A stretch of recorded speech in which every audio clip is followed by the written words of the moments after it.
Hi, everyone. Good afternoon. Thank you all for being here this afternoon for this first of our media, medicine, and health events, which we're bringing to you in partnership with the Arts and Humanities Initiative. We are here for a discussion of creative nonfiction in conversation with Saeed Jones and Eula Biss. First, I want to thank everybody for coming here today. You know, when unfortunately Neil Baer can't be here with us this afternoon, he may be watching. Hi, Neil. When Neil and I first started talking about this program about 5 years ago, it was really a dream to have an artist in residence here at Harvard Medical School. And it really feels like we've gotten away with something here, that we've been able to pull this off. Twice now. I mean, we had Ricardo Perez Gonzalez, who many of you know, playwright, television writer. And now this year, Saeed Jones, who's someone whose work I have admired for more than a decade. I am definitely one of Saeed's stands. I actually have a starter cap for you to sign for my cousin. Saeed, but truly, his work has made a profound impact, not only on me, but on many, and across many different genres. Saeed's the author of the memoir, How We Fight for Our Lives. He's the author of the 2015 poetry collection, Prelude to Bruise. His work has appeared in The New Yorker, The New York Times, Oxford American, GQ, among other publications. His most recent book of poetry, Alive at the End of the World, won the 2023 Ansfield Wolf Book Award for Poetry. I don't see this here on his bio, but I know many of you are listen to Vibe Check, his podcast. If you can applaud. Go with your emotions, team. Saeed, we're lucky that he has joined us this year as the 2024-2025 Artist in Residence in the Media, Medicine, and Health program here at Harvard Medical School. His next book, Home Out Here, a memoir, forthcoming from Washington Square Press. Thank you so much, Saeed. And thanks to Saeed, we have the person sitting next to him, Eula Biss, who I know many of you know her work, and I know many people who are zooming in from previous cohorts of the Media, Medicine, and Health program have been inspired by her, the author of 4 books, Having and Being Had, On Immunity, Notes from No Man's Land, and The Balloonists. Eula's work has been translated into 12 languages, has been recognized by a National Book Critics Circle Award, a Guggenheim Fellowship, and a 21st Century Award from the Chicago Public Library. As a 2023 National Fellow at New America, she is at work at a collection of essays about how private property has shaped our world. For the past 20 years, Biss has taught writing in large lecture halls and small community bookstores, at public elementary schools and private universities. We're very lucky that she's also going to teach with us here this evening, and we'll have a chance to learn from her too. Eula's developed a commitment to progressive education at Hampshire College, where she studied creative writing and visual arts before earning an MFA in nonfiction writing from the University of Iowa. She currently teaches nonfiction for the Bennington Writing Seminars, and she's a founding editor of Essay Press and a member of the Penny Collective. She lives outside of Chicago. Thank you so much for coming all the way to be with us here. We don't have a ton of time, and I know y'all ain't here to hear me speak. So let me turn it over to Saeed and Eula. Thank you so much.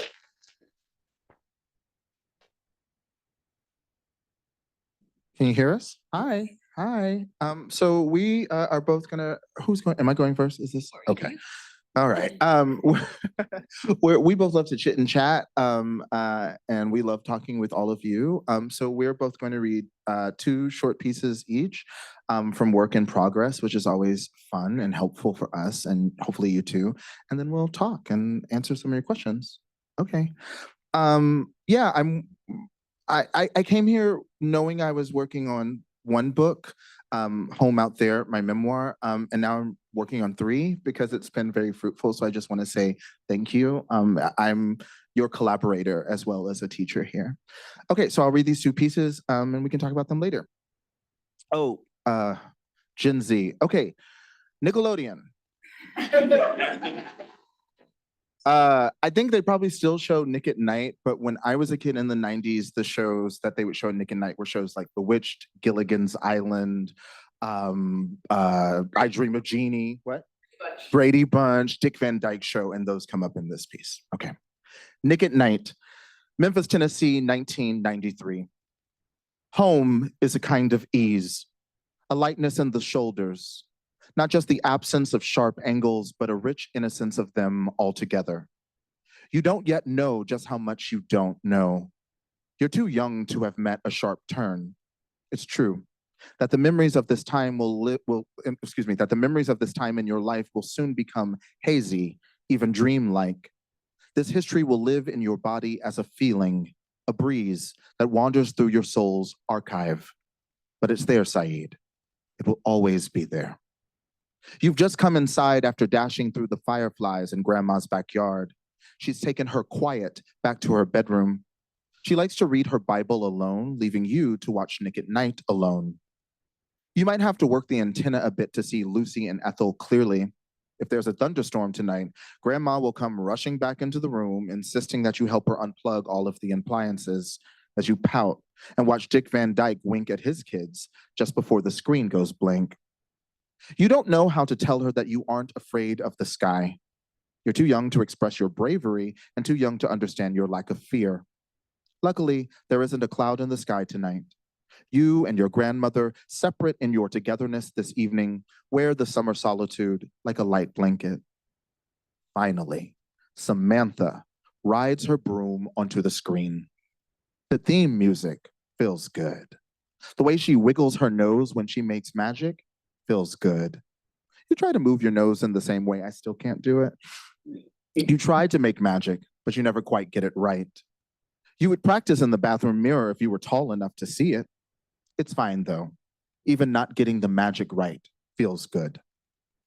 Samantha's husband thunders into the room. You do not like the husband. He's always telling Samantha not to make magic. You think he's jealous, or maybe he's just a weenie. You're not afraid of the husband. You roll your eyes at his loud worries. The only reason you don't go find something else to do whenever he shows up is that his appearance usually means Endora is going to show up soon too. When Endora appears in a puff of smoke, she taunts her son-in-law and reminds her daughter that they know how to wiggle their noses. They know how to make magic. And Samantha should not be ashamed. It happens every episode. The husband thunders, the wife shrinks, the mother-in-law reminds, the wife remembers. Then the episode ends and the loop begins again. The repetition is part of the ease. You like knowing where the magic is going, the way it approaches and recedes like waves around Gilligan's Island. You don't know the word diva yet, but whenever Endora flows through the room in her colorful caftans or glares at her husband while showing off her lavender or baby blue or bright pink eyeshadow, you learn what diva feels like. When Endora is in the room, you sit up. When she comforts and encourages Samantha, you lift your chin, raising your mind out of worries you can't even name yet. Even when Endora vanishes again, she never lingers in this staid suburban box. She leaves behind a kind of ease that will live in your body. You don't understand metaphors yet. There's no need. But some part of you recognizes and will do everything it can to hold on to the idea that, like Samantha, you should not be ashamed. Ashamed of what exactly? It's too early to say. But that precious part of you, patient and clever and keen, tucks away this understanding for safekeeping nonetheless. Saeed, if I sat down cross-legged on the living room rug with you and tried to explain exactly why you love Samantha and Endora, you'd probably just blink at me or giggle and run back to your ease. You don't need my metaphors or explanations. You're already home. The show is almost over. Just about time for bed. Will Grandma have to call after you, or are you going to get ready for bed yourself? It's fine either way.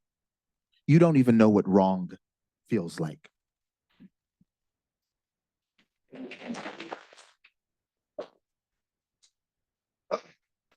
We talked. I have the same birthday as Tina Turner, but it's not unusual when we do stuff. I'm like, are we doing light? Are we doing heavy? And you were like, let's do light and heavy. So I hope you had a good time. 2-alarm fire, Louisville, Texas, 2002. Home is a kind of heat. You walk home from school and find a piece of paper stapled to the doorframe of your apartment. You snatch it down and have to squint to read words like overdue and rent and eviction. Panic blurs the sentences, moving them around on the page. You're a sophomore in high school. Your body keeps finding ways to announce itself. People who don't know you or your mother well have started calling you the man of the house. Some of these people are family members. A bad color thunders, then dies behind your eyes every time someone calls you the man of the house. But here you are, with this blurry letter in your hand, making a decision like you're the man of the house. You think about how tired your mother looks when she gets home from her first job, smokes a cigarette, then changes into the uniform for her second job. You think about how she used to chant at the altar 20 or 30 minutes in the mornings and evenings, but lately she's been waking up early so she can chant for an hour or even 2 before going to work. You hid in your room the other night because it was almost painful to watch her chant for 1 hour, 2 hours, 3 hours. You're worried about what words like overdue and rent and eviction will do to her. You're the man of the house in this moment. You decide to hide the letter. You rip it up and let it fall like snow into a garbage can in the parking lot. A few months from now, your mother will find a copy of Hustler magazine in your room. She will make you watch as she rips the pages into snowflakes, puts them in a plastic bag, and then makes you throw it into the very same garbage can. That night, you will sneak out of the apartment to salvage the pieces you can find. You will look for the pieces that have men's bodies on them. You will rescue pieces of the bodies that are rescuing you. But I'm getting ahead of myself, Saeed. Today, you believe you are rescuing your mother. Though you're the man of the house, you clearly don't understand how losing a home works. Vanishing the letter doesn't make the problem disappear. Words like overdue and rent and eviction don't need paper to exist in your mother's mind. You don't understand this. You think that turning the letter into snow will protect your mother from a worry she can't withstand. But you live in Texas. Even winter in Texas is summer. A few days later, another letter appears. You make it snow. Another letter appears. You try and fail again to change the climate. Then one day, your mother's work schedule changes and she beats you home this one terrible time. You walk into the apartment, relieved at first not to see the letter on the doorframe. You're startled to find your mother standing in the kitchen, crying over the letter. She smiles at you. Well, she tries to smile. She starts speaking, but you can't hear her. The words turn to snow as soon as they leave her mouth. In a lonely, silent winter, you follow her out to the car, get in the passenger seat, and follow her eyes as she drives through sadder and sadder looking neighborhoods, trying to find a home with rent she can afford to pay. You write addresses and phone numbers from the leasing signs down on the little notepad she's handed you. The man of the house, helping his mother look for a home. When you get back to the apartment, you walk into your bedroom, close the door behind you softly as you can, and fall to your knees. You and your mother won't be evicted. She never speaks of the matter again. You don't find any more letters. You never tell her about the letters you hid from her. She sits before her altar for hours in the morning and hours in the evening. There is a fire in her voice as she chants, Nam yo ho ring kyo, nam yo ho ring kyo, nam yo ho ring kyo, nam yo ho ring kyo, nam yo ho ring kyo. The fire flares, wraps itself around her, around you both, around your home. The fire encases the entire apartment, but it does not burn. She roars her prayer, and the sound of her voice makes you forget that snow even exists. This. This is how you learn that in the two-alarm fire of your life, there are no men of the house, only known survivors. No one is coming to save us. We must rescue ourselves, our blood, our love, our homes, again and again and again. And even that might not be enough. Thank you.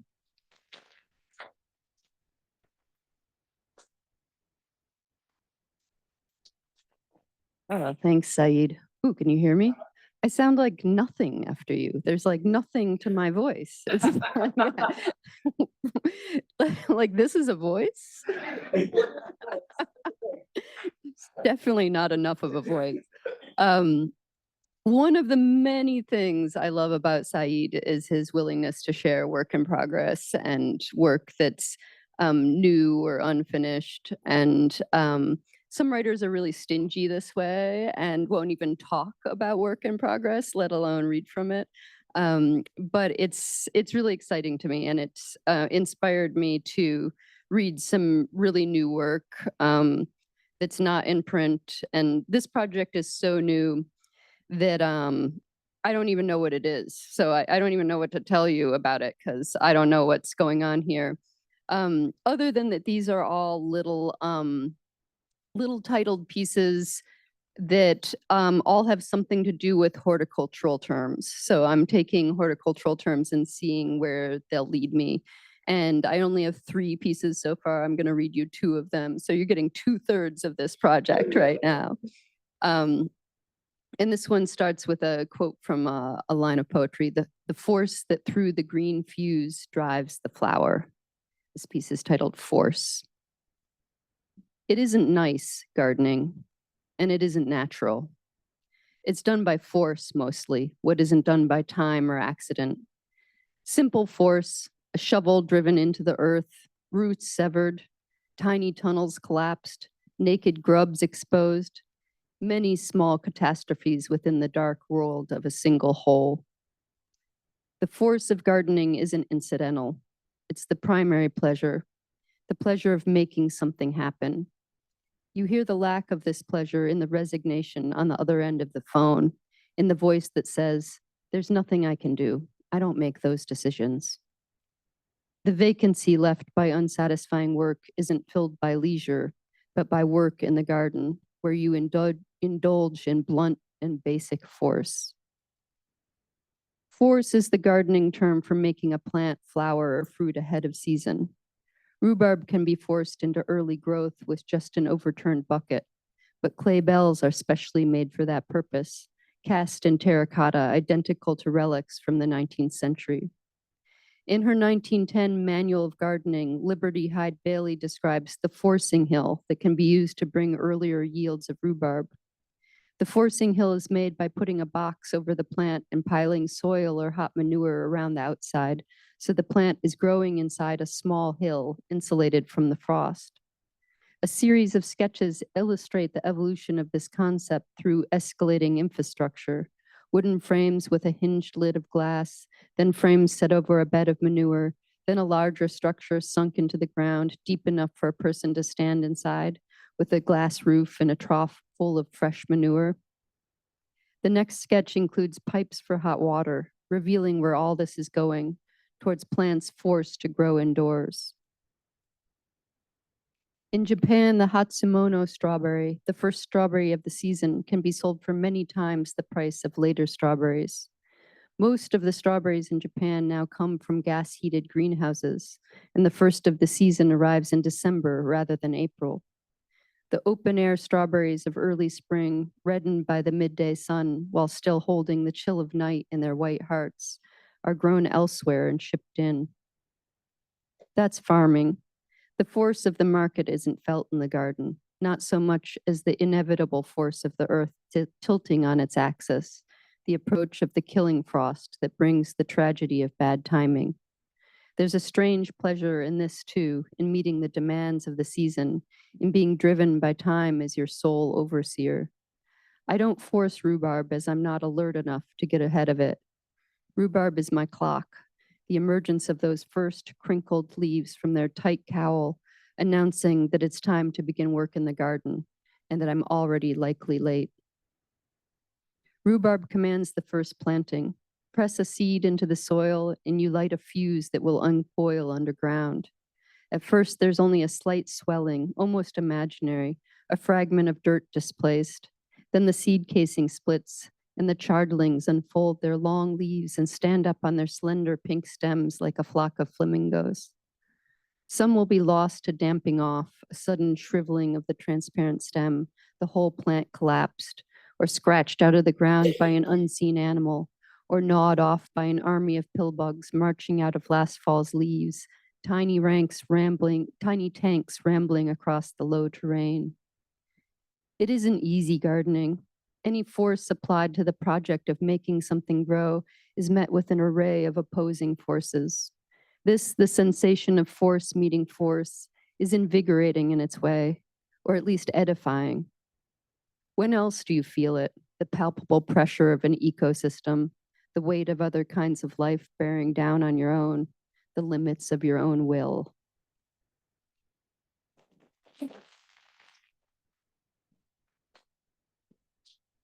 And this one, I also tried to do light and dark. It's a vibe. This is our tango. This one's titled Lifted. Choose where to plant your peony carefully, the advice goes, because peonies don't like to be moved. Or lifted, as gardeners say, a euphemism for unearthing and uprooting a plant, violating its nature. Plants, like houses, aren't made to be moved. Not long after the house on the corner was bought from the bank, I saw a woman digging some peonies out of the yard and putting them into grocery bags. I didn't know you could move peonies, I said to her, stopping on the sidewalk. Me being white, this landed badly, as if I was accusing her of lifting the plants in the sense of stealing. She straightened up into her full, well-dressed height and told me that this house had been in her family for 3 generations. Her grandfather had built it. Her family had held on to it as long as they could, but she moved away years ago and the house became a burden, so she had to let it go. These were the peonies she remembered from all the springtimes of her childhood. She wasn't going to take them all, she said, but I wish she would.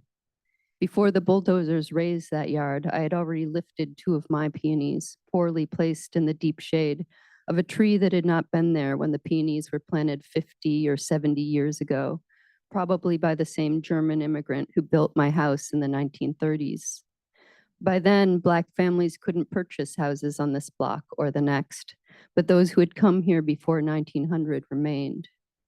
The peonies in my yard had roots like I'd never seen, like half-charred slabs of driftwood that had been embedded in clay since the Pleistocene. It was impossible not to break them, and what I lifted was a collection of damaged fragments. The house on the corner was sitting vacant then, for sale again by the people who had bought it from the bank. That was the year a Black businessman spent $1 million to buy back a plot of land 2 miles north of here, land that had once belonged to Black families who were forced to relocate in the 1920s. Some of them took their houses, lifted them, and somehow carried them to lots within the red line. They told people they could have the house, but they couldn't have the land, one of their descendants reported to our local paper. His grandparents had planted an elm in the yard they were made to leave, and now it towers above that yard, its upper branches reaching to the edge of the garden the businessman planned as a memorial to the families who lost their land.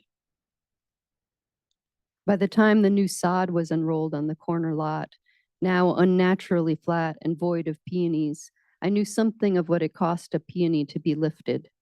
The fragments I replanted had sent up crimson shoots that spring, but the leaves unfurled into unfinished shapes, and the buds shriveled before they could bloom. The house on the corner, which had been lifted off its foundation and set on metal posts so that it hovered in the air while a new foundation was built, now had a new roof and a new interior too. Walking past it, I crossed paths with the mailman, who nodded to the house and said, "Only one left." At first, I thought he meant only one house with peonies in the front yard, but he meant only one house in disrepair. It was 3 doors down, standing empty now, with broken windows, a collapsed porch, and tarps over the roof.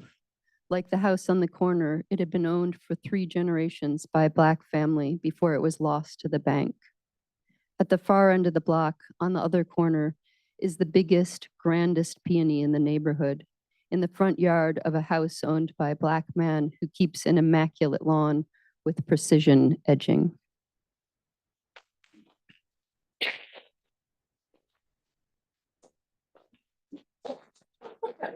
No, wow, that was so beautiful. Oh, thank you. That was so beautiful. Likewise. This is fun to join these things. This is a hoot. A Yeah. hoot.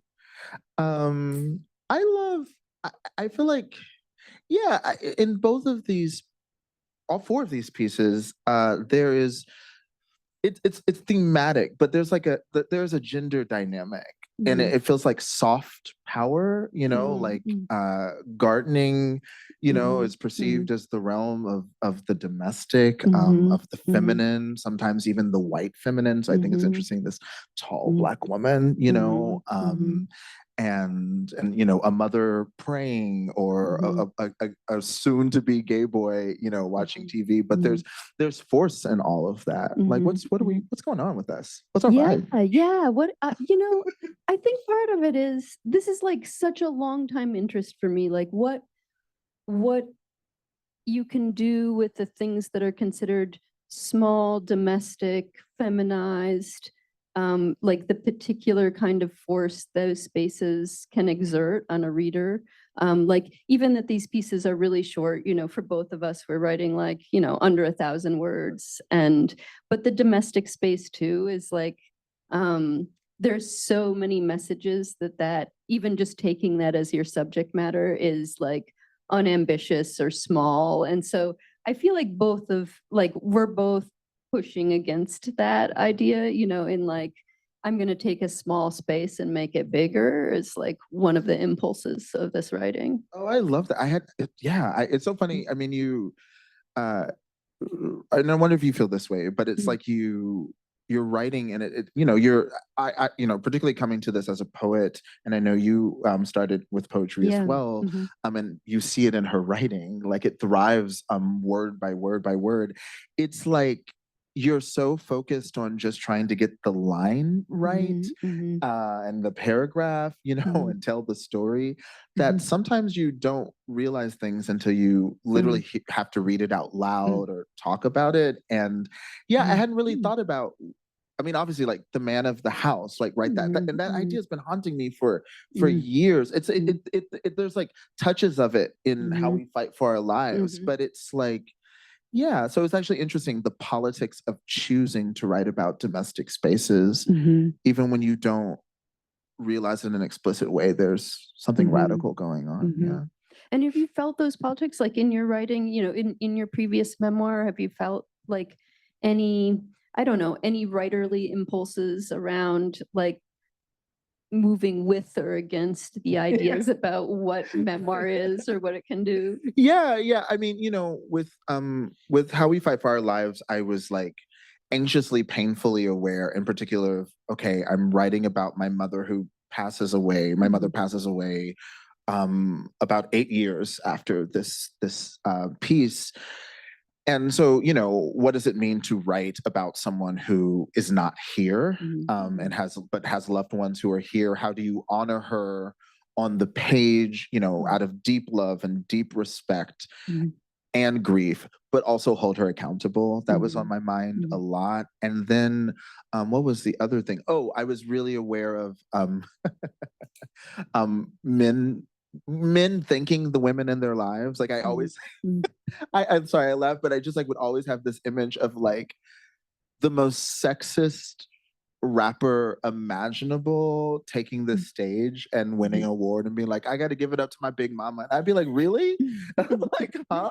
Like, so I remember, I feel like men, gay men included, often when we're trying to honor the women in our lives, we still, in the honoring, write about them as architecture.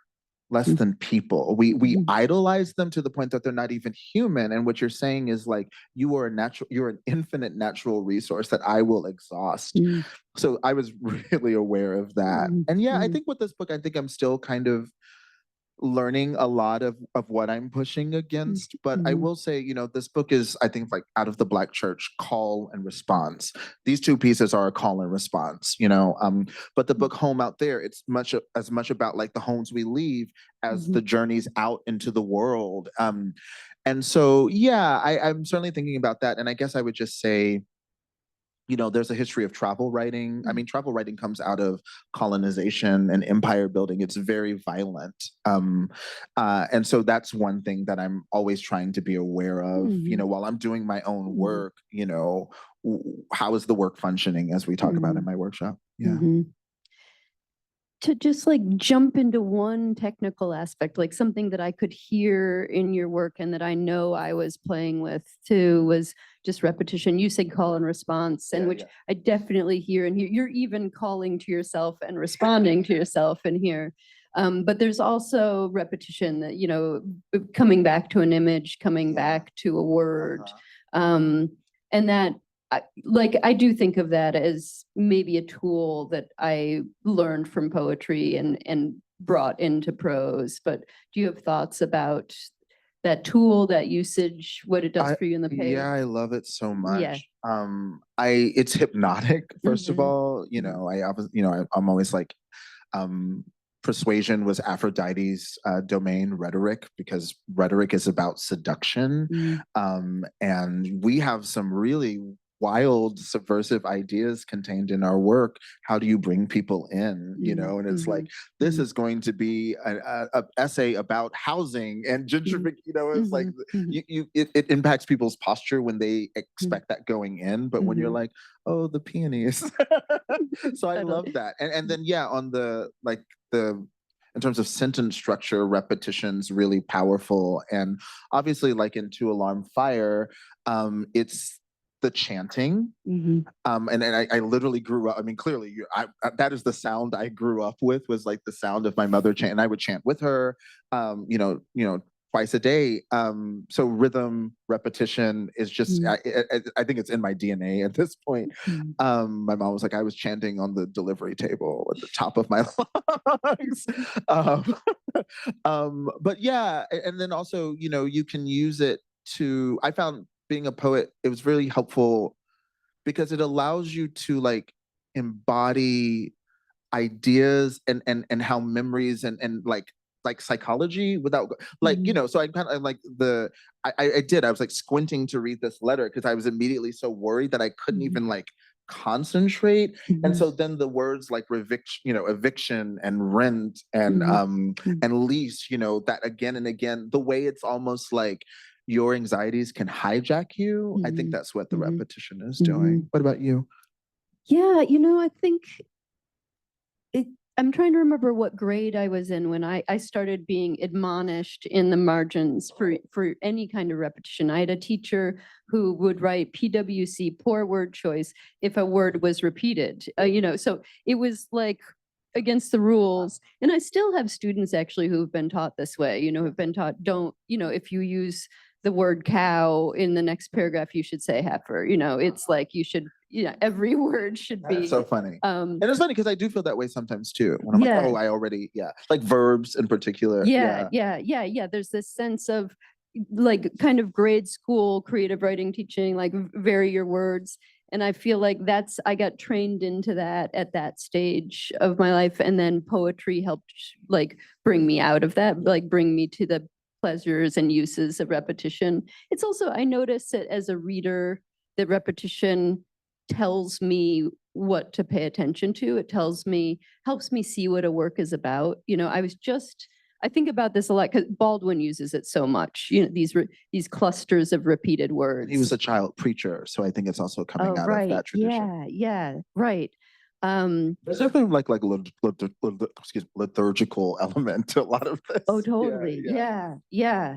But it's so helpful to me as a reader, in like a really long piece like Notes of a Native Son, you'll hit a paragraph where he uses the word bitterness like 7 times in 3 sentences, and it's a message. If here's what I'm really talking about. And I feel like my own repetitions are often initially not intentional, like that they're unintentional repetitions that then even tell me where the meaning might live in the piece. So then I start pressing the repetition and seeing what would come of like the word force. I was interested in that word for its double meaning, it's gardening meaning, but it's, more common meaning. But then, once I started to push on it and see, okay, in how many different senses can I use this word? It brought dimension to the meaning for me. Yeah, I love it. I mean, I also and I see like Natalie's here with, design, and I've become friends with some folks in the design school and MIT, and I've been thinking about how every poem, every essay, every chapter we write are spaces, are structures. And I don't outline my writing. Do you outline your writing? Like So- for like this level? Yeah, but it's not exactly an outline. Like sometimes it's like my first draft will sometimes be like, here are the things I'd like to Got it. land on eventually. Yeah, Like, sometimes that's helpful for I think you Yeah. taught me that for revision. did Yeah, I? to push it, to Yeah, push it, yeah. the ideas. But no outline Okay. in any traditional Yeah, sense. yeah. No. It's just like I'll have like the opening image or Yeah. like the memory. And so, with the Bewitched piece, which if you can't tell, it's literally because I've been watching Agatha all along. And there's like a little brief in the credits. You see Samantha, the cartoon witch, on her broom. And I was like, I've loved that bitch my whole life. That is my girl, Mhm. before you even know like feminism and stuff. I was like, oh yeah, so that's where it started. But yeah, it's interesting because in that piece it's thunder. Mhm. And I didn't know that word was going to have the life in the piece that it Mhm. does. It was just because, I was trying to set up like the concept of how my grandmother and I's evenings were, and kind of poke fun at her, and and it was so annoying every time. I mean, it's like summer in Tennessee, so there are thunderstorms like all the time, and she was just so, I don't know, I guess it was like the short circuit or something, but we just unplugged everything, and I rolled my eyes every time. So that's just where it came from. And then I'm like, but there's no thunder.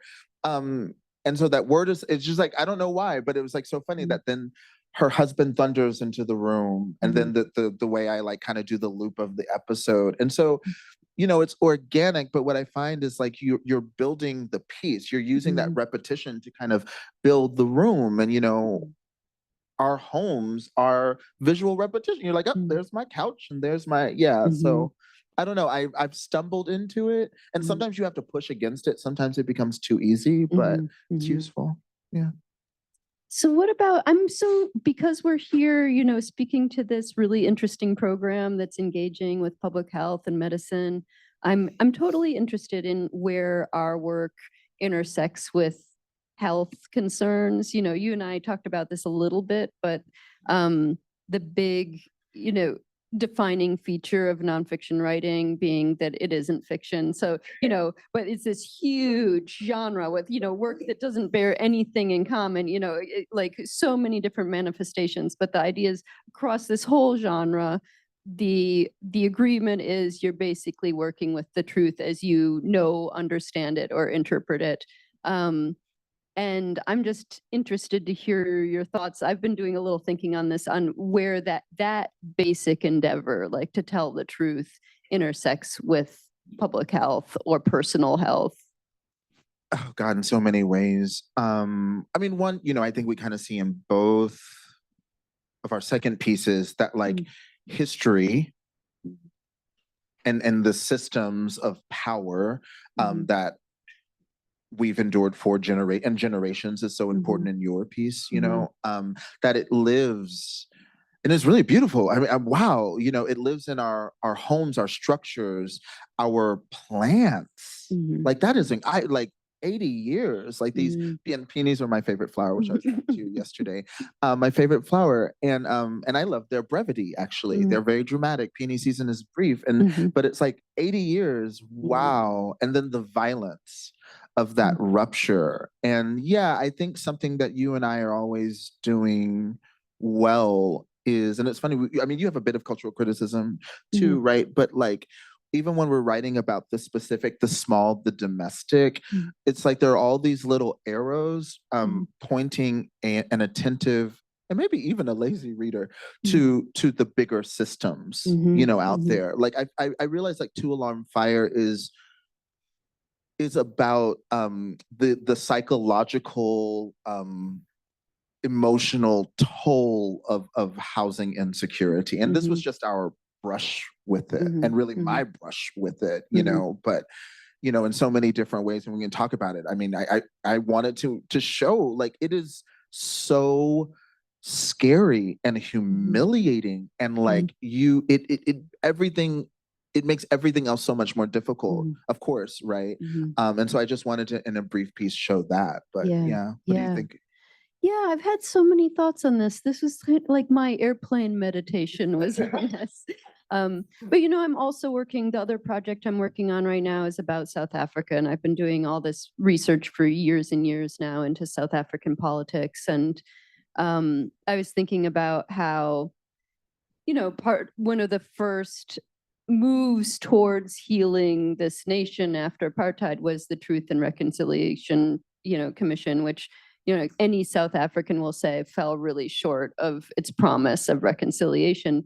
But it's interesting that the truth part of that, right? And most South Africans I've talked to about this say, yeah, they got the truth part done. And the truth part was actually really, really important for a certain kind of healing to begin, right? The healing might not have been finished, but just a basic, like, let's all hear what all happened, and let's get these, you know, police officers who killed people up, you know, on the stage telling people exactly what they did and who ordered them to do it. And you know, this was days and days and days of testimony where the truth was, yeah, painful truth was aired. And I do think that there's an element of that for sure in my work, and I see it in your work too, of like a sense that painful truths need to be aired in order for the next thing to happen. Right. Yeah. Yeah. It's interesting with, I mean, certainly with poetry, but I remember, you know, I worked on How We Fight for Our Lives for a decade. I worked so, and this book is as intense as the themes, and it's a joy. I'm having a hoot, like it really is. And in fact, when the darker the subject matter, the more fun it is right now. But with the other book, because of like doing right by these women, thinking about grief, being in a newsroom at the same time, I was like so anxious. And so it was really interesting. The book came out, and the frequency with which it was like after the tour ended, I was in Mexico with a friend, and I was expressing my frustration because I was like, people keep calling my writing raw, raw. And I know, and to be honest, notice how often that happens with Black writers. I think something else is being communicated, and we can go into that in a whole another day. Like raw, fiery. It's like, you know, this essay by Kiyoshi Layman, punch me in the face. You know, they basically, it's just like, Jesus Christ. Oh my God. You know, no one's saying Eula Biss punched them in the face, but you know, she's carrying a fucking switchblade. You know, in this writing, man. You know, that's why she talking about her voice. I was like, bitch, you just trying to lure us into it. Fooling me, Eula.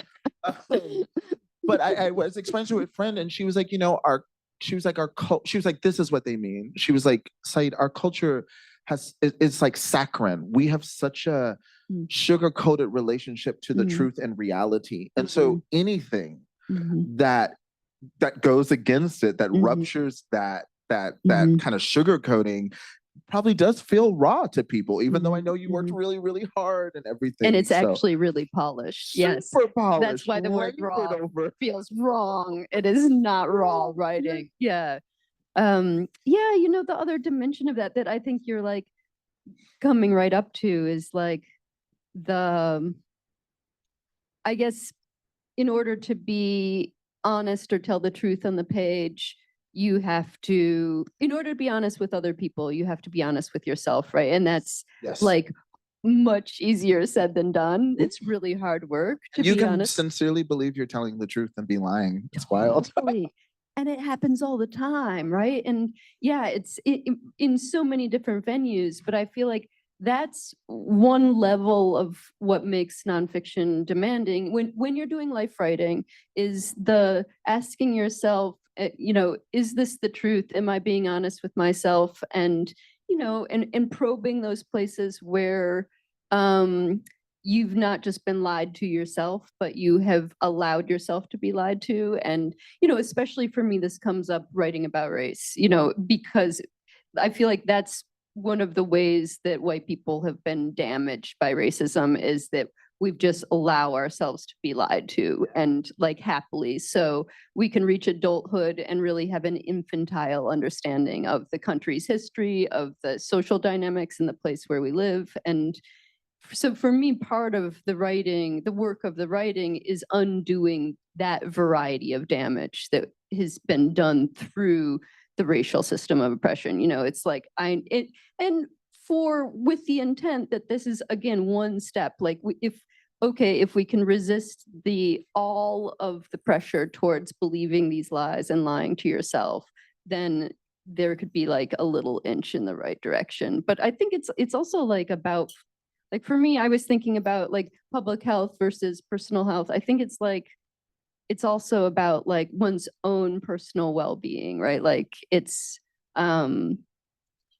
feels like a sick condition to be like living inside the number of lies you have to believe in order to like live inside the white fantasy. It's poison. And also, we are friends and we co-teach, and, I think it's our relationship is very apparent. But I also want to say, when I was in graduate school, was it No Man's Land? Oh, yeah. Eula, I don't know if I've told you this in this way. Eula's No Man's Land, everyone should find this essay collection. It's incredible. This essay's on whiteness.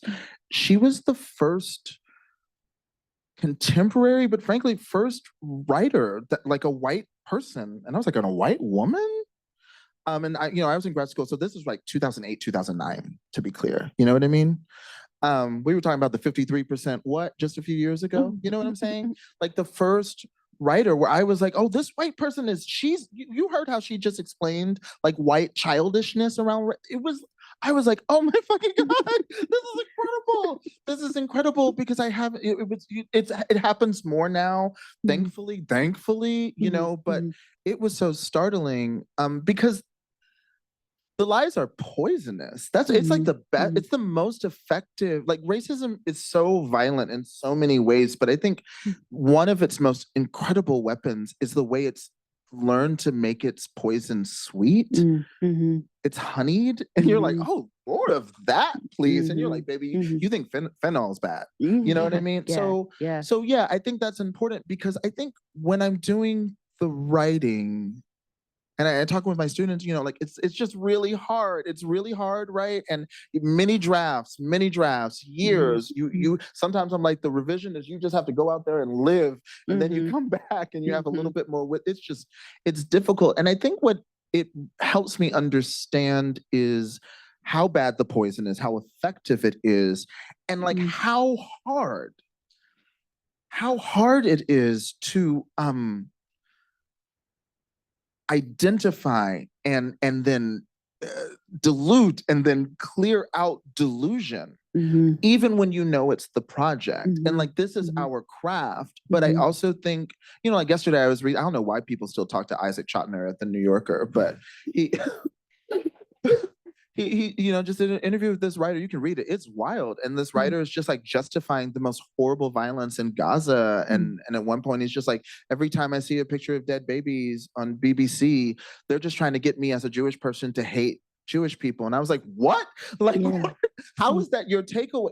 And it was just really disturbing and upsetting to like read this piece. And Isaac Chotiner is just like letting him walk through it. And as angry and disgusted I was by this person, part of me has to go, yeah, man, delusion's crazy. It'll have you out here acting wild. So that to me is one of the, like, it's not even empathy. It's like you see the depth of this poison. Yeah. Yeah, and even beyond that realm, which I think, it's especially stark, it's especially marked by public lies. But then there's like the work of life writing, of you and I were talking about doing the work to try to understand your younger self, who wasn't necessarily moving in a logical way. Oh, right. Like writing the college years was really hard. Yeah, and you were like, because this person wasn't making It was sense. fucking exactly. feral. I was like, what was your problem? And that's like one of the demands of the like truth telling project that I find really like a really interesting challenge, is to try to understand a former self, like something that you've inhabited, even if the former self is like last week's self. Like, why did I do that? It's that reflective work can be harder than I think it seems, unless you've engaged in it. And it comes back to this kind of like spiritual level work, it's Soul stuff. yeah. Yeah. I have a question. I am not especially interested in using my work to inculcate empathy. Like, I feel like that's probably relevant, to a lot of people in this room. It happens. I understand it, but I'm not like, oh, I hope, some white person out there like cares about single Black mothers more, or cares about little gay boys. What do you think about empathy with your work? Yeah, with my work, it's interesting, because you say that. I was just telling you recently that when I read This Is How We Fight for Our Lives, even though I knew the character I was supposed to empathize with was you, I was, as a mother of a teenage boy, I was really thinking into your mother's experience, and it was really useful to me. So I think there's that, in that there's a utility to empathy for sure. But do I think about wanting to produce it in my work? More often I'm actually trying to make people uncomfortable. I think that's Okay, same. Yeah. I literally wrote, and I have to say, it's funny. I'm a much more, I keep using the moral agent. I'm a much more of a moral agent when I'm writing nonfiction. One, because it's kind of the point. Let's get to the truth. Let's depict the truth on the page. Poetry, I always think of like the trickster, and I'm so excited about the poems I'm writing, which may be about Hartford and slavery. But I was finishing a new poem last week, and I posted on Blue Sky, and I was like, all I want to do is write poems that kill people. So it's funny because it's like, with this mode, the nonfiction mode, I'm very much like, I'm much more the teacher. Like, it's trying to make you uncomfortable. Productive discomfort, I think, is it. Whereas empathy, I don't know. I don't trust there's a white liberalism to the politics of empathy that I am skeptical of. And yeah, it's almost like you can write in a way like you're trying to get the sympathy vote, if that makes sense. And I just don't know if that's useful in the long. Clearly, it's not. Right. Yeah. No. Yeah, it doesn't seem to be. Though, I do think it has its uses as when it's felt deeply, right? I think that, but there's ways to engage in really shallow exercises of empathy. And I also think, I think this is probably true for both of us, that part of the project for me is like self-education in my work, and both like personal growth and self-education. And I know that when I learn things, I do want to do a certain amount of teaching on the page. Like, even about gardening, I'm like, so I know some stuff about gardening. I want to teach you some stuff about gardening. But that's like almost incidental to the real project of the work. Well, because it's like part of there are certain elements, and maybe that I don't think about empathy, for example, too much, because I know it just happens, and it doesn't need to, people, I asked my students this week, like, think of a recent piece, who was the reader? And, they talked about, oh, hi, Toby, hey, what's up? And yeah, I was like, I'm a reader. And I'm obviously making it more explicit now. I'm almost always writing to, you're right, sometimes it's like Saeed of last week, sometimes it's Saeed of a decade ago. I find that focusing on the specific allows the universe in. So yeah, I'm like, I don't need to worry about how to like get people to like relate to me or whatever, or to other people on the page, because I think it will happen anyway. And similarly, like, yeah, the teaching, that's just out of joy. You could make it through the day without being an educator if you wanted to, you know? So yeah. Yeah, it's an interesting question though. I mean, I'm not sure. I'm not sure I'm often thinking when I'm writing, like, what do I want this to do to somebody? You know, I think a lot about like, what is this project? What am I saying? What's happening here? What is revealing itself? But not so much what do I want to do to somebody. I think that's maybe in the very late stage when the work's almost done, that I'm like, I might step back, like with my last book, Having and Being Had, you know, I stepped back, looked at that and was like, oh, this is gonna make people really uncomfortable. It's so good. It's so good. Yeah. And maybe that's what I mean. Like, I want to write poems that kill people. It's like, because I am literally thinking about, and I'm like, poems are demonic machines made of image and sound. And so every line, I'm thinking about how it's acting upon the reader, and, you know, constant. I sent a screenshot to one of my mentors, Doug D. Powell. And I had like these, I mean, it's a wild poem. It's a wild poem. And I had these ha-has in them, these laughters. And I thought it was funny. And he was like, no, take them out.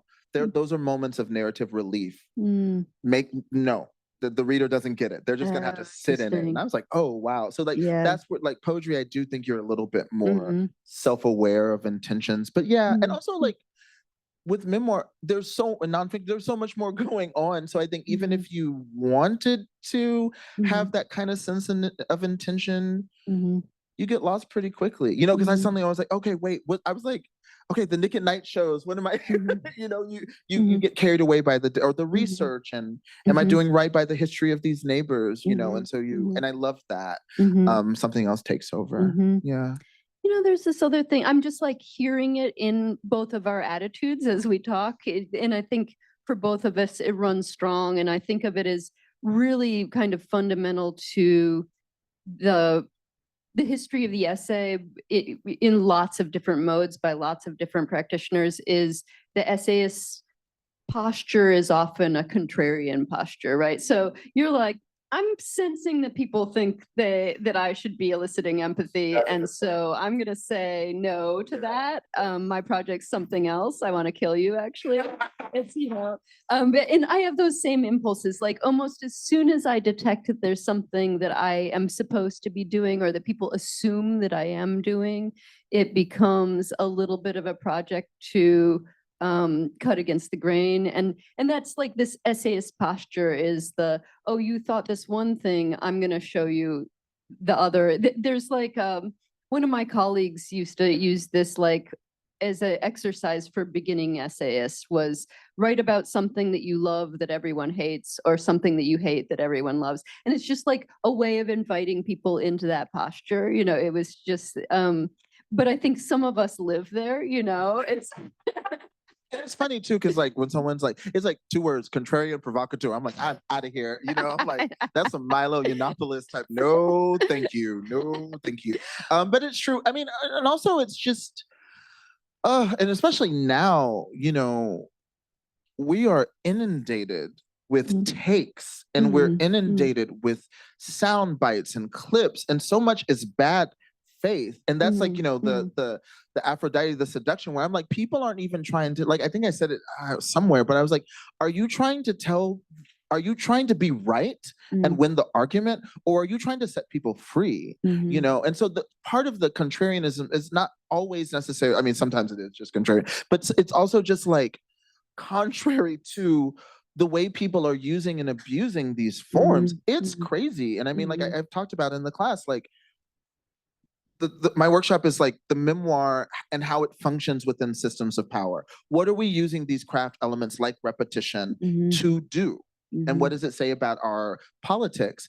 Hillbilly Elegy is a very effective work of storytelling. It is. And you have to sit with that and think about it. It's a really, I was like, if I were a different kind of teacher, I would have made y'all read it. But I was like, I don't want to do it. And I know they don't want to do it. But like, look at what he was able to use it to do. He sold out his people. He sold out, like, it's crazy. he's he sold out his mother, like, you know what I mean? He sold out his community, because he wanted to get something from this system of, it's like a Faustian text. And yeah, so I think that's also I'm just haunted. And that's what I mean. Like, I feel like often contrarianism, I hate it when it's like, yeah, just to get a rise out of Yeah, people, I totally. guess. It can be knee jerk. It can be done. Like, I guess it's the same thing with Devil's shallow. advocate. Yeah, shallow empathy. There's shallow contrary, and it can get to be. Yeah, you can take it too far, and you can perform it too automatically. I do still kind of believe in the worth of the writer who pushes against some widely accepted notion, and that's also part of where I feel like the nonfiction writer, this is interesting when we're talking to a medical school, the nonfiction writer is a generalist. It's like in when we're in universities, we're surrounded by specialists. We're like one of these weird creatures that we'll learn about a lot of different areas, and we're often total outsiders to the areas. Like, you're wandering around Harvard learning about anthropology. It's a whole vibe. Yeah. Yeah. Like, Harvard is so decentralized, and I feel like very hostile. It blows my mind. But yeah, I'm sorry, baby, but first of all, I'm millennial, and like all we do is like mix together different things and have a queer politic, and yeah, but because I'm a journalist, I'm like, yeah, I'm gonna go to history lectures, African American studies. I will try to survive anthropology's racism, and then medical, in medicine. Yeah, why wouldn't I do that? That's how we live. But yeah, that's not how everyone does, I guess. But I did see, when I was writing on immunity, where I was very much out of my usual... I swear I thought you had a science degree when I was reading that book. Yeah. That's very flattering. But like, I was so scared of like everything I was going to get wrong, because I had, almost no background, and I was starting from the ground up, and, going to all these immunologists and being like, I'm so grateful to the guys that would like totally honor my requests. I was like, can you teach me immunology over coffee? Like, is that done? Like, the guy I asked that said, you'd be better off asking for a course in brain science than immunology. He was like, because brain science is actually less complicated than immunology, so it was like this ridiculous ask that I was making. But so when I was having those conversations, I was like, what am I possibly going to bring to this conversation? I'm such an outsider. I'm so undereducated in this area. And what I learned, actually the one group of people, like, speaking of what you think a work is for, or what do you think it's going to do, the one group of people that I did not think this book was going to do anything for was doctors or medical professionals. And one of the surprises was that I think what had happened around vaccination around the time that I was writing, so this is like 2009, 2010, was that an idea had kind of calcified in especially in medical schools and places where doctors were trained, that one anti-vaccination sentiment was a function of ignorance and science denial, and that you couldn't change someone's mind about it, and that it was kind of, and there was also some sexist ideas floating around, right? That this is like undereducated women who are like, don't believe in science and are doing the wrong thing. And even at the time I was writing that and having conversations with people who were telling me that was the case, you could see the data that was out there already was saying that isn't true, that there's this huge group of women exactly like me, so white, well-educated, higher degrees, who are resisting vaccination. So and who believe in science, it's so that something else was going on there, and that was the thing that was intriguing to me. And I think that's part of where the outsider status is useful. Absolutely. Because like I was able to say, well, what's the other thing that's going on here? And instead of kind of settling back into what was the kind of status quo knowledge of the moment, which is, this idea that, oh, this is just education. That's the problem. Yeah, it's funny. It's because with work, I don't know if I'll include in the book, but I was reading like this French philosopher at some point, because generalist, I was like, I don't even like French people like this, but okay. And he made, I can't remember his name, but he made a good point. He was like, to travel, whether traveling through ideas or to travel, he was like, to travel is to kind of willfully embrace a re-infantilization. Mm. You know, I Mm. went to Buenos Aires for a month last year because a man happened to me. Hate when men happen to me. And I went there to get back to myself. And, Argentina is wild. It's got a wild history. And it was so great because I love that. I feel so young. Mm. It's part of the reason I'm having such a good time here. I feel so young when I've traveled into a literal or figurative terrain that is not my own. And I'm just like, oh, I get to be a student. And yeah, it thrives in the work. Like now I'm like, oh, fuck, now I got to learn about gardening. Oh, no. But I love it. And yeah, it's really fun because it's like, and I mean, I accused Jason. I was like, you are diabolical in bringing me to Harvard University. You are evil genius over here because he knows me. He knows what would happen even more so perhaps than I did. Where you're coming in and you're like sincerely curious, but there's like a sleeper agent quality. Oh, totally. Interesting, and then it's activated and you're like, oh shit, okay, yeah. But because and the other thing is you're free of the politics. These are not your mentors, these are not your colleagues, your mentees. You're not tenure da da da da da. So you're just like, sorry, baby, I'm gonna tell the truth as best I can. And if I need to leave afterwards, I will, you know what I mean? And like that, I'm sure for people, within like this medical community focused on immunology, they were probably talking to you about things and they're like, now, I'm not supposed to say this. Yeah. Were we ever supposed to ask people for questions or is it just us? Oh, sure. Sorry, Harvard, I curse a lot. It's just like, I'm starting to work it into my writing now because I was like, well, it's actually an authentic part of how I talk. Yeah, so yeah. It's time. It's time. David Perry asked, what helps you find clarity when unpeeling layers and going into traumatic memories? Time. I'm always, it's not one draft.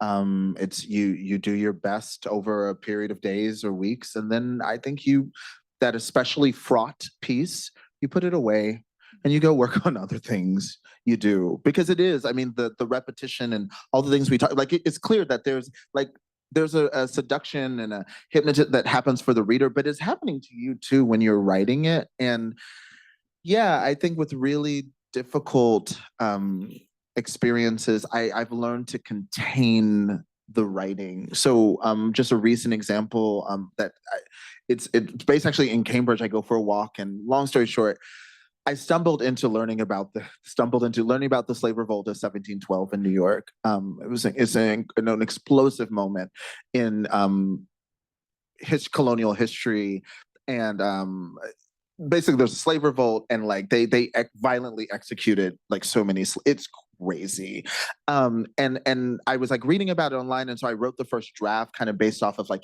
a quick search from different, like 3 or 4 different sources, and then I got the book because a book about it, and I hate that I can't remember off the top of my. It's like When I Die, I Shall Go Back to My Homeland, which wild, obviously, but I wanted the names of these enslaved people. I just didn't like the anonymity, and you were talking about naming people. And so then I spent like a whole weekend just reading this book, and it's like, and there'll be like an entire chapter on like one torture execution. It was really hard, and I was just sobbing towards the like writing down the name. I was like, okay, this woman's name was Sarah. This woman's name was Abby, and I would just like weep. One of these women were pregnant. And so then I procrastinated because I couldn't write. It was too intense to revise it. And so I waited literally until an hour before I was doing a reading in Columbus. I knew I was going to write this piece, and I just sat down and I revised it. Like I had 10 minutes before I needed to literally get in the Lyft car to go to this library. And I think that was a way for me to kind of contain it. I had I had the book, I had my notes, but it was like, if this was a Saturday where I had all day to work on it, it would not have been productive. So yeah. What about you?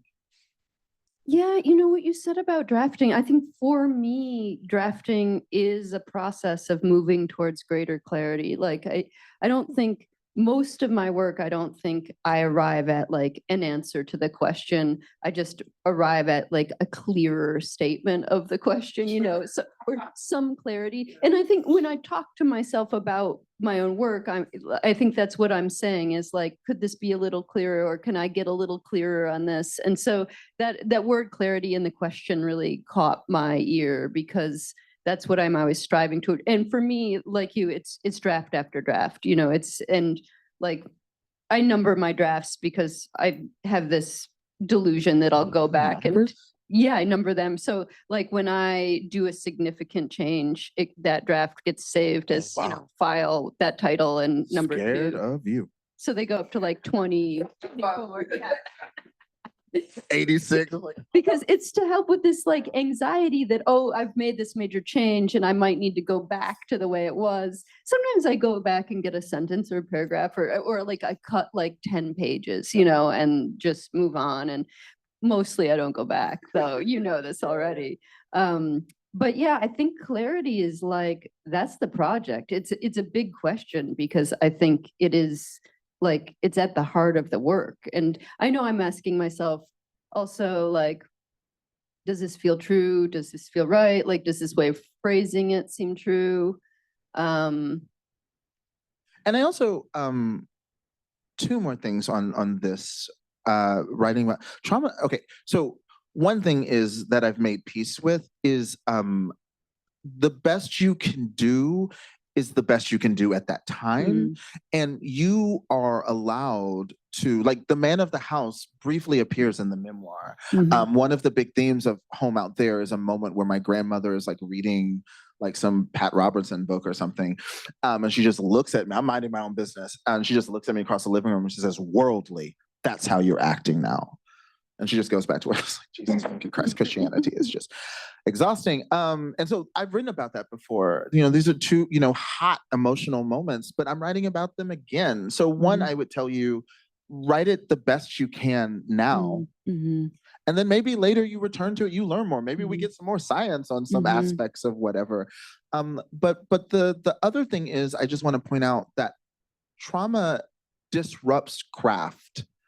I often use the example that, and I think I noticed it in like when it's one of our students in workshop, where like I tell people, I'm like, if you are writing a piece, let's say about a father, and you have like an ongoing bad relationship with that father, 9 times out of 10, like you'll be in workshop and it's like he's a stick figure on the page. Like there's like a haze, even as like he's the main. I'm like he's no identifying details. So I've just noticed that again and again and again. And I think what that tells me is that you have to get to a certain point and it's not linear, but you have to get to a certain point in your relationship to the trauma that you can literally see the people, the space, the weapons, whatever, the car. Because when you're not ready, you will see. And so I think that's something just to like pay attention to. People like, how will I know when I'm ready? I'm like, when you're writing it. And if you're sitting, and it happened a few times with the memoir, I would start writing about, and I just couldn't do it. And I would just have to take a break for a few weeks and then come back later. Yeah, that makes me think of something that's stuck in my head since undergrad. I had a poetry teacher who, we were all like reading some poem by Frank O'Hara, and we were complaining that it was a lot like the other poem by Frank O'Hara. And we aggravated this poetry teacher, and he said, "Look, you're lucky if you write 1 poem in your life." And in the moment that he said that, yes, totally. In the moment that he said that, I was like, what is he talking about? I've written 20, like it was like, I didn't get it yet. I wasn't, but it's like, many of us have the thing that is hard to say that we keep on trying to say over and over and over and over. And he was kind of saying, you're lucky if you get it right ever once, That's so real. There's just like certain, like I was thinking like different projects I've started or abandoned, and often it's like I have these like I am just so interested in the body as a site where power, history, systems live. And that is just always, it's like the body is a crucible for these dynamics. And even when I try to write away from it, and it's funny because the mind is obviously, it's a part of you. Your mind is your collaborator, but sometimes your mind is like really resistant to you for different reasons. It's trying to protect you from a memory. And that's also another reason the truth is hard is our minds are like brilliant and are like, you're not ready. I'm not ready. You're not ready. We're not doing this. But also I find that I'll set out with one intention and my mind is like, no, girl, and will like drag me over the course of, and I won't even realize that's what's happening. You know what I mean? Like, oh, I just wanted to write a cute piece about watching TV. And it's like, okay, cool. Yeah. No, that's happened to me so many times that I've gone into an essay thinking I'll write about everything except this one particularly dangerous seeming or complicated or just gonna exactly hot, controversial, whatever it is. I'm like, I'll go around that. And it's always whatever the one thing that I don't want to touch is, it always becomes obvious that the essay actually has to be about that I can't, not only can I not go around it, it's actually the center of the essay. Even like in this peony piece, you know, like it's like those foreclosures just kind of like bubbled up into like, I did start thinking that I was just going to write about this lifted, you know, that term does feel like a euphemism to me, like I say in there, you know, and like, and I do think that you're doing something fundamentally aggressive to a plant when you dig it out of the ground. Yeah. And so I did like go in with this ambivalence about the very term and the very act, but yeah, I didn't know that ambivalence was going to churn up this other material. Absolutely. Yeah. And you always think, I don't know, have you ever felt like, I often feel like I think I've written something out of my system. That's the other thing, like where the mind's like, no, you haven't. And you're like, we're back here again still, you know, and I'm usually glad. It's like, oh, wow, there's more there, really? You know? Yeah, it is. It can be surprising. And yeah, the things come back. Yeah. Anything else?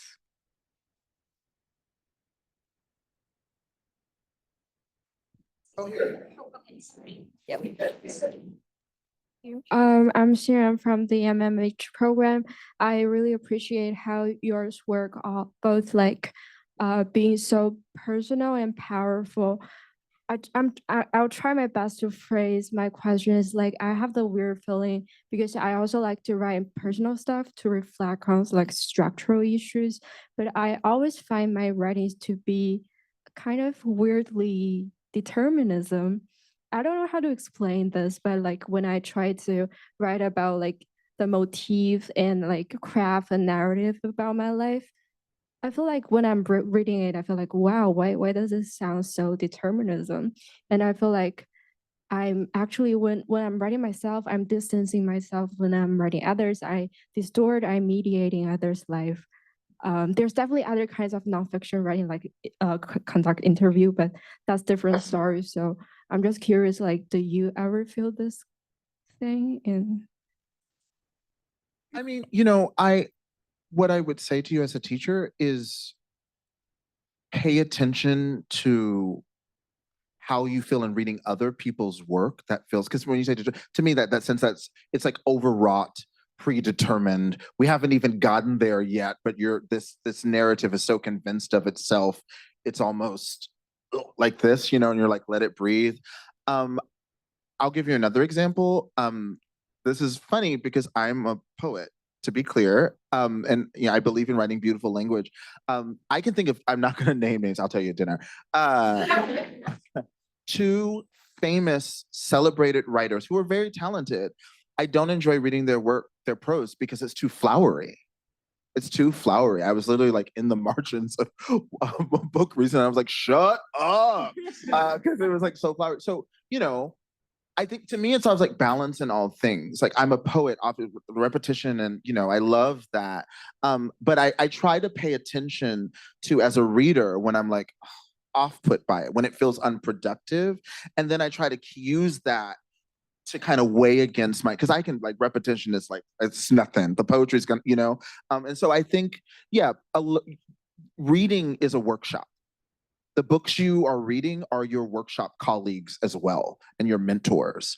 And so, yeah, I think whatever quality it is, some people are like, I'm just really bad at dialogue. Then I'm like, okay, then pay attention when you're reading books where the dialogue is great, and learn from that, or books where the dialogue is really stilted or whatever. So yeah, I can't think of off the top of my head writers that I'm like, oh, this person is very predetermined, too. But like, yeah, I think that helps.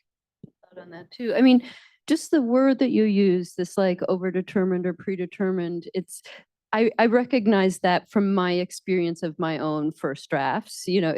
That's often what shows up on the page first for me is like and I dislike it too. Yeah, I too dislike it. It's like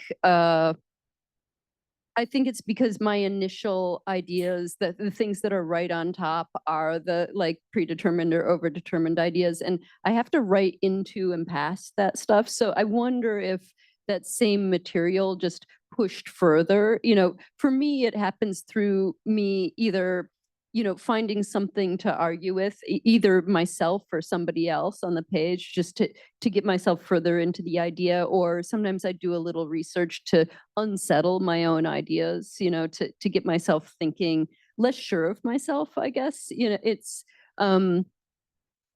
uncertainty is like a great tool for an essayist. Actually, it's like terrible if you're trying to buy toothpaste in the pharmacy, but it's like not a practical way to live. But on the page, it's really useful, like to invite yourself into uncertainty. And I think there's various strategies for that. Maggie Nelson has a great craft essay that's called A Kind of Leaning Against. And yeah, that piece is like all about, not against, how she uses quotes from other writers and kind of bounces off of them, talks to them, talks with them as a way of just getting herself into a space that doesn't feel so predetermined or overdetermined.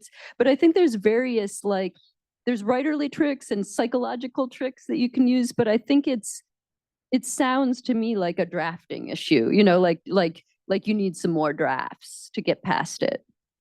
Yeah, I also think, and it's so frustrating when you have to do it, but like sometimes you write through it and it's like you might write 5 pages and then it's like the next to last paragraph on the last page is like, oh, this is where it has to start, So yeah, because it was my editor at BuzzFeed News, Ben Smith, he'd be like a lot of throat clearing. Yeah. And I found that I was like, oh my God, but it was helpful because you're like, go there. And so maybe you write, and you literally identify a moment of uncertainty. And that's where it starts. Because that's like, for me, like poetry, I need to hear the line or see the first image. And until I can't, because I'm trying to figure out like what pitch am I entering? I have to have that to start. So if you want the uncertain, if you want this like rich, wide-eyed confusion, then you need to start there maybe, and then write out of it. Say thank you. Yeah, I think so. That was a really great question. That was a good question. Is this on? I am so sorry to have to be the one to do this. I know. You're killing a sacred goat. I know this is always my job. I was always the one who would have to tell Paul Farmer to stop speaking, and then have a whole auditorium of people like, how could you stop the saints? Saeed, Eula, thank you so much for this conversation this evening. Thank you. Well, and thank you all for being here and your questions, and thank you all on Zoom as well. We'll be having some more conversations with Saeed through the spring, so stay tuned for that. Plans. Oh, we got plans. Yeah. But thank you again.